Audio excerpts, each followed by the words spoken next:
Secret mental techniques club के चौथे episode में आपका स्वागत है। सिनेमेटोग्राफी।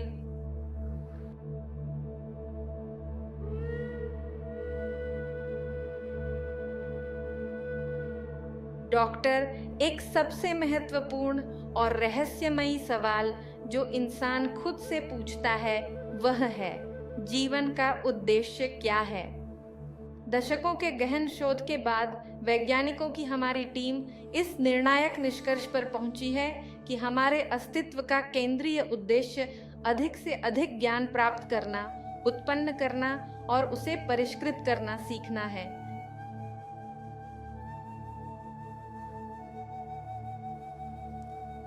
इसका मतलब है जानकारी के प्रबंधन में सच्ची महारत हासिल करना, जिसके लिए बदले में आवश्यकता होती है हमारे सचेत मन को मजबूत करना, क्योंकि यही हमें जानकारी को ज़्यादा से ज़्यादा प्रभावी ढंग से प्रबंधित और संसाधित करने की अनुमति देता है। डॉक्टर, आप इस बारे में क्या सोचते हैं? निश्चित रूप से कार्ला, यह बहुत से लोग ऐसे हैं जो जीवन भर यह जाने बिना जीते हैं कि वे क्या कर रहे हैं, बस ऐसे ही घूमते रहते हैं। यह उन मशीनों की गेंदों की तरह है जो एक तरफ से दूसरी तरफ उछलती रहती है। एक बार जब आप अपने जीवन का मूल उद्देश्य पहचान लेते हैं तो उसके बाद आपका पूरा जीवन बदल जाता है। सब बदल जाता है क्योंकि आपको लगता है सब इसके इर्द गिर्द घूमता है। जो लोग इसे कम उम्र में सीखते हैं वे कॉलेज जाते हैं और अधिक से अधिक ज्ञान प्राप्त करने का प्रयास करते हैं।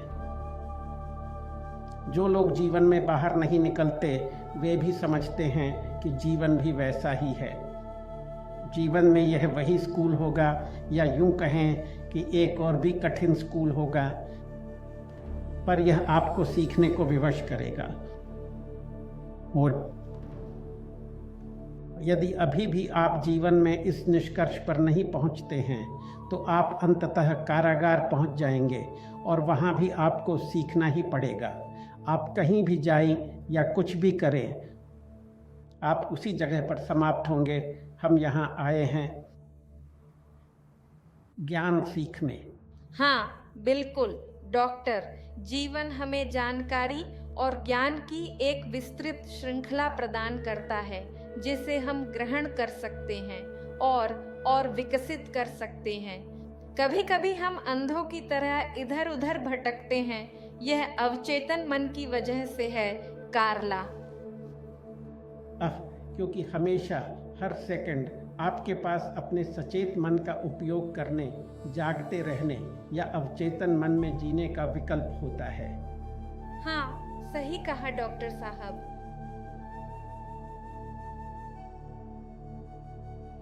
हमारा सचेत मन हमें लगातार बढ़ते हुए जटिल ज्ञान को समझने, आत्मसात करने और उसे आपस में जोड़ने में सक्षम बनाता है। यह हमें नए विचार और ज्ञान उत्पन्न करने में भी सहायता करता है। हमारा अवचेतन मन उन्हें दोहराने की अनुमति देता है। उन्हें सचेत रूप से समझने का कार्य हमें यह चुनने में मदद करता है कि किस ज्ञान पर ध्यान केंद्रित करना है और किसको निराधार होने के कारण खारिज कर देना है।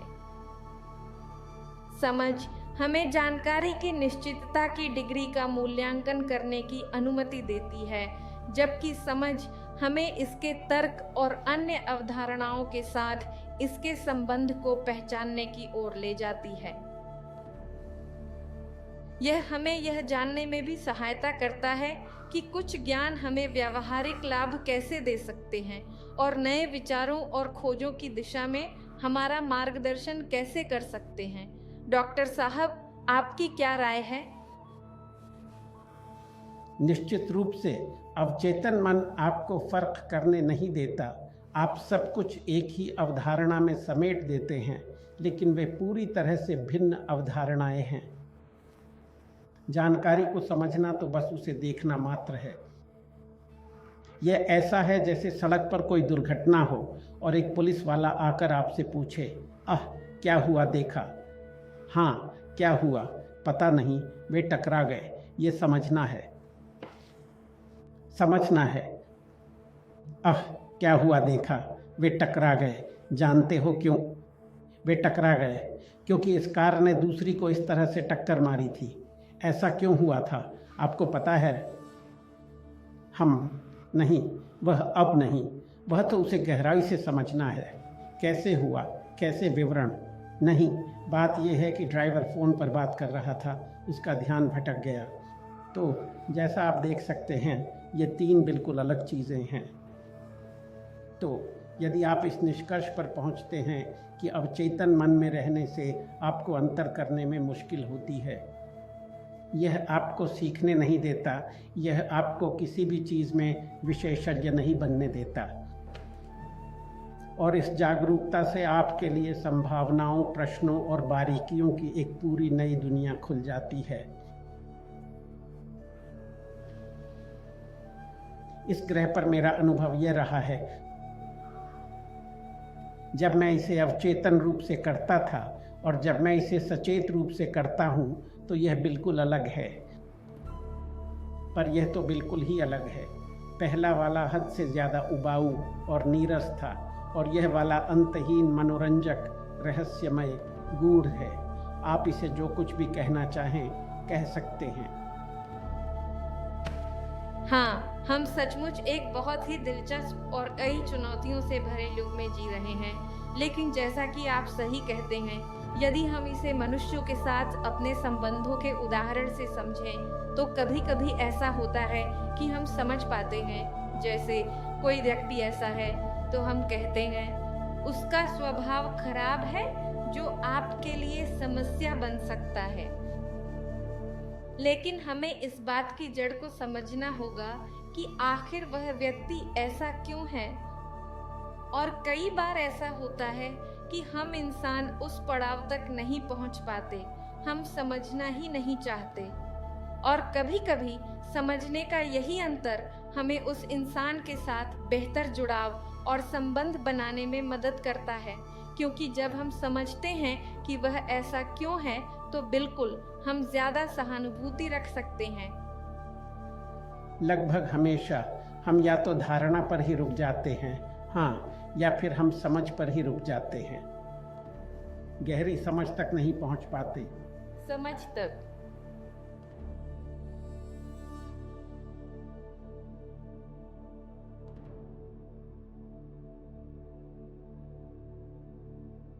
इस संदर्भ में डॉक्टर संगीत ने हमारे विकास में एक बहुत ही महत्वपूर्ण भूमिका निभाई है, क्योंकि यह हमारी प्रक्रियाओं की प्रमुख क्षमताओं को उत्तेजित करता है, जैसे ज्ञान का चयन, उसे बनाए रखना और उसे लागू करना।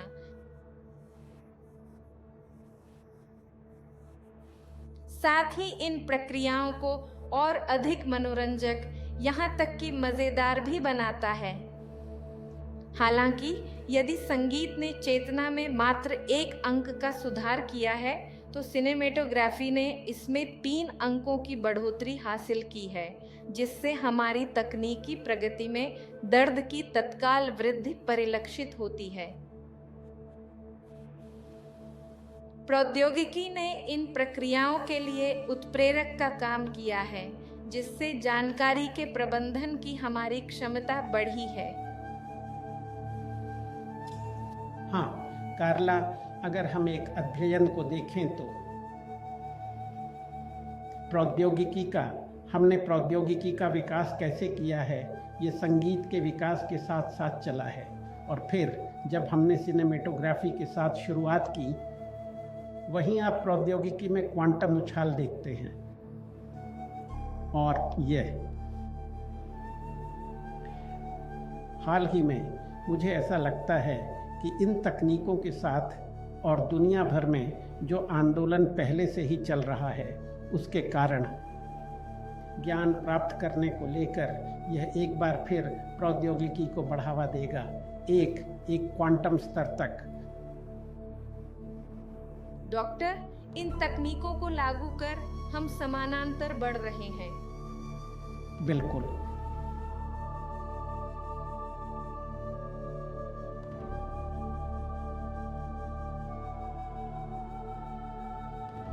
हालांकि डॉक्टर, गुप्त मानसिक तकनीकों द्वारा प्रदान की जाने वाली चीजें संगीत और सिनेमेटोग्राफी की विशाल विकासवादी प्रगति को हजारों गुना तक पार कर जाती हैं,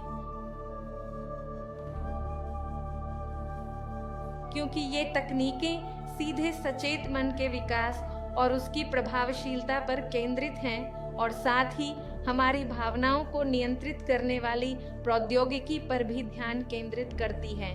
इससे हमें अपने उद्देश्यों को पहले से कहीं अधिक बेहतर ढंग से प्राप्त करने में मदद मिलती है।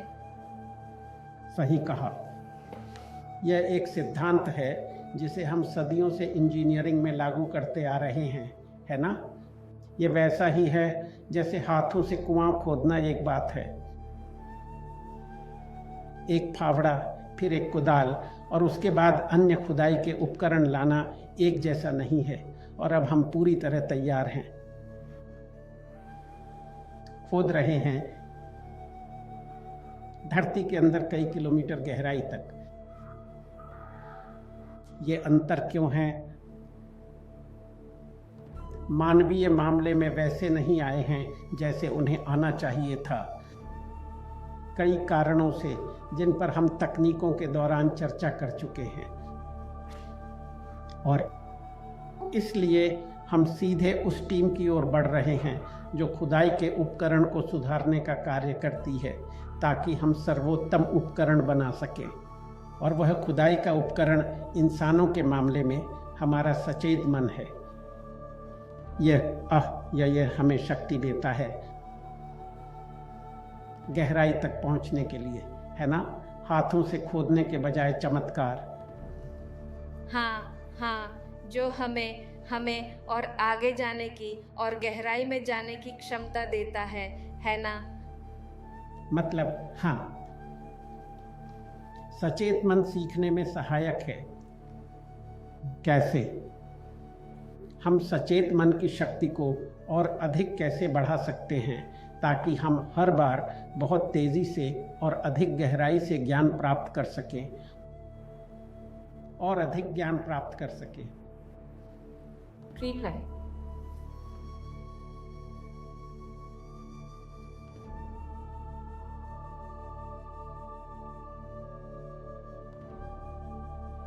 हालांकि संगीत, सिनेमेटोग्राफी और प्रौद्योगिकी ने हमारे सचेत मन की प्रभावशीलता को विकसित करने में महत्वपूर्ण प्रगति की है, फिर भी ये मानव जाति की वर्तमान चुनौतियों का सामना करने के लिए अपर्याप्त सिद्ध हुए हैं।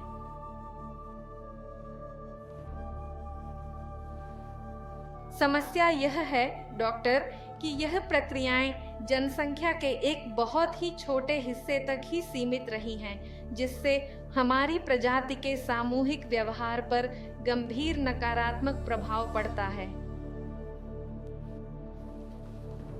हाँ कैरला, हम इसे उन सभी समस्याओं में देखते हैं जिनका सामना आज मानवता कर रही है, जो अब कई और काफ़ी गंभीर हैं। उदाहरण के लिए मुझे लगता है कि कुछ देश जनसंख्या की समस्या को अविश्वसनीय रूप से हल कर रहे हैं। यूरोप, संयुक्त राज्य अमेरिका, कनाडा, मैक्सिको। लेकिन दुनिया के बाकी हिस्सों ने इसे करने की और इसे बहुत गहराई से करने की तत्काल आवश्यकता को नहीं पहचाना है। क्यों? क्योंकि मेरा मतलब है, मुझे नहीं लगता कि कोई भी वैज्ञानिक यह तर्क देगा कि अधिक जनसंख्या हमारी सबसे गंभीर समस्याओं में से एक नहीं है। हम इसे पर्यावरण में देखते हैं जो ग्रह को नष्ट कर रहा है। यह ग्रह एक अद्भुत चीज़ है। हमें पूरे ब्रह्मांड में इससे ज़्यादा सुंदर, इससे ज़्यादा कीमती कुछ नहीं मिला है।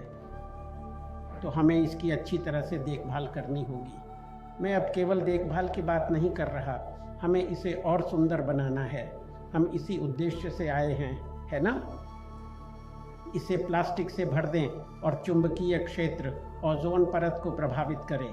हम इसे कई तरीकों से नष्ट कर रहे हैं। गुप्त मानसिक तकनीकें हमें समस्याओं की पहचान करने, जागरूक होने और उन पर हमला करने की अनुमति देती हैं। बिल्कुल सही।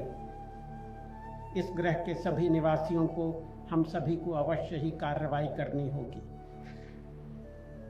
एकजुट होकर काम करें। कुछ देशों के कुछ करने में और पूरे ग्रह का एक साथ मिलकर काम करने में बहुत बड़ा अंतर है। समस्याओं से निपटें। सही।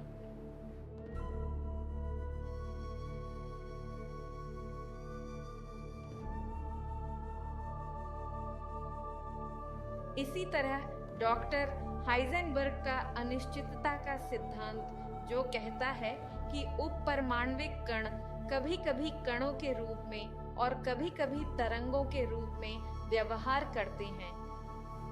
हम मनुष्य एक व्यक्ति के तौर पर और एक समूह के सदस्य के तौर पर काम करते हैं।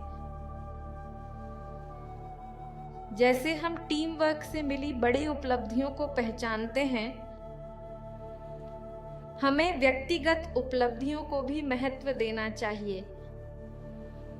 इसलिए यह आवश्यक है कि हम सटीक रूप से यह निर्धारित करने की क्षमता विकसित करें कि हमें कब सामूहिक रूप से कार्य करना चाहिए और कब हमें स्वतंत्र रूप से करना चाहिए। आप क्या सोचते हैं डॉक्टर? कार्ला, तुमने इस पर ध्यान दिया है या नहीं, पर यह बहुत ज़रूरी है। जब हम रेगिस्तान में हैं, जैसे होटल कैलिफोर्निया में कहा गया है, हम खास तरह से पेश आते हैं। और जब हम फुटबॉल में किसी समूह के साथ होते हैं, है ना, तो हम बहुत अलग तरह से व्यवहार करते हैं। इस पर ध्यान देना बहुत ज़रूरी है, क्योंकि कुछ लोग समूह में अभिनय करते समय अपना व्यक्तित्व पूरी तरह से खो देते हैं और वे बिल्कुल अलग इंसान बन जाते हैं।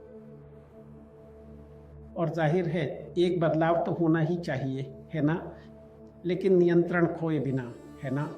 कई बार ऐसा होता है कि देखो, व्यक्तिगत व्यवहार में ये बहुत दुर्लभ है कि तुम विनाशकारी कृत्य करते हो, है ना। अक्सर ऐसे कृत्य समूह में होते हैं।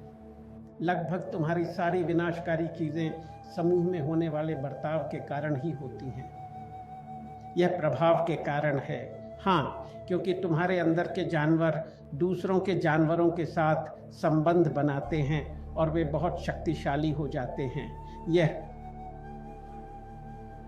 वही होटल कैलिफोर्निया है। और अब इस समय भी हमें स्वीकार करना होगा, कार्ला, कि हम सिनेमेटोग्राफी के विषय पर गहराई से बात नहीं कर पाए, जो हमारा मुख्य उद्देश्य था, है ना। लेकिन सिनेमेटोग्राफी के कई पहलू हैं जिन पर गहराई से चर्चा करने के लिए हमें निश्चित रूप से काफ़ी समय चाहिए, क्योंकि यह एक महत्वपूर्ण बात यह है कि अगर हम यहाँ सीखने आए हैं, बार बार पुनर्जन्म से, सिनेमेटोग्राफी हमें कई जीवन बचाती है ना। क्योंकि अगर आप किसी व्यक्ति का जीवन देखते हैं, है ना, सिनेमेटोग्राफी के किसी आदर्श का, रॉक एंड रोल के किसी आदर्श का, कि पहले जब आप युवा थे आप सोचते थे उनका जीवन शानदार है, और फिर आपको पता चलता है कि वे जीते हैं ज़्यादातर जीवन जो बहुत मुश्किल होता है, तो वे हमारा बहुत काम बचाते हैं। अब आप भगवान से यह नहीं कहेंगे, सुनिए, मुझे वापस धरती पर जाकर एक रॉक एंड रोल स्टार बनना चाहता हूँ। नहीं, आपने एक फिल्म से ही सबक सीख लिया। यह बहुत बढ़िया है। हमें उसे देखना होगा। यह न भूलें कि गुप्त मानसिक तकनीकों के क्लब में शामिल होने के लिए आपको अपना पूरा नाम और देश के साथ lastechnicasecretas@gmail.com पर एक ईमेल भेजना होगा। यह न भूलें कि यह पूरी तरह से निःशुल्क है।